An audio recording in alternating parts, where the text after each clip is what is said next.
Jericho. Now, the people who lived in Jericho didn't know it was their promised land. They thought it was their own. You see what I'm talking about? Even though they had crossed the Jordan, they were in the promised land. All those other sites and ites still claimed it. They had to go through the Canaanites and the Jebusites and all of the other ones. They were still there. They thought it was their own. So it wasn't that I would have asked, where's all this milk and honey we were claiming? I'm promised. The land of milk and honey even found Jebusites and Canaanites, didn't it? I suspect they went to complain again. That's what they did in 40 years, wasn't it? Complain about everything. But I want you to see that getting into the promised land is a journey. It is a journey by faith. Now, there's two things that we always need to ask about the Scripture. The first one is, what did it say? And I hope I've done at least some justice to that. There's a part that I want to remind you of, but let me get to the other question. The other question we have to ask is, what does that mean to me? I mean, that's what it said to them. What does it mean to me today? And I'm going to move in that in just a minute, but I want to look at chapter 4. There was this stones that they were to pick up, lay down on the west bank, and lay there.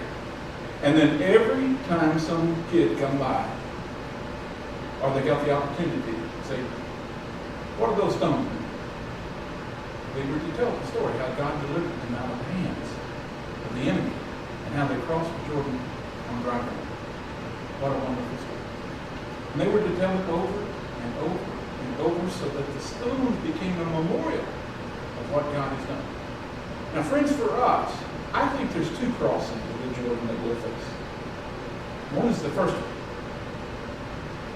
New Testament teaches us, for by grace are you saved through faith, and that not of yourselves. It is a gift of God, not works, lest anybody should boast. That means that the reason you can claim eternal life is by grace and the grace of Jesus Christ, not yourself. For all of sin comes short of the glory of God. For all of us have.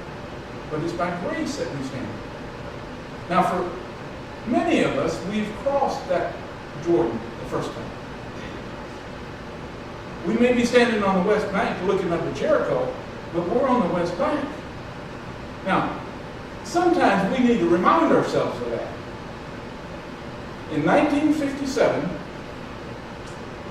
I was attending Morgan Avenue Baptist Church in Corpus Christi, where I grew up. I don't remember anything about the service.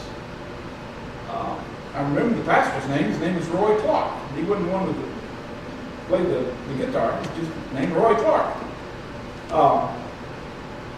But I do remember a couple of things. One, when the invitation was given, our church was like this, a little larger, but it had 3 banks of pew. I sat in the back, like the Baptist, in the back right there. Our attendance was about 700 at that time.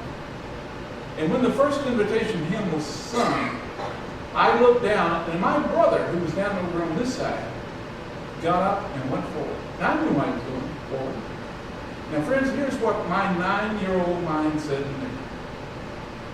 If God can save him, he can save me. He can save me. All I knew about Christ is what I learned in Sunday school. That he died on Calvary. And if I accept his gift, I get eternal life. And I went forward. I remember the baptism for some very memorable things. The water was cold. And I didn't drown. I don't remember a lot of the baptism, but I do remember that struggle when I realized that it was my time to make a decision. I love to tell that story. Now, here's my confession. I don't tell it as often as I should. Where are you going? When did it occur with you? Now, that's not a rhetorical question. I really want to know.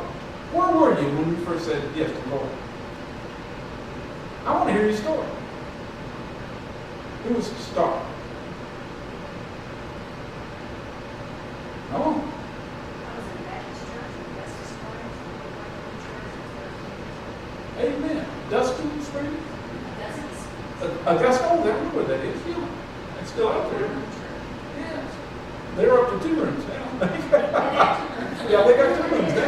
Yeah. Beautiful church. Where were you? Right here. Amen. Same pew, same seat? No. All right. Amen.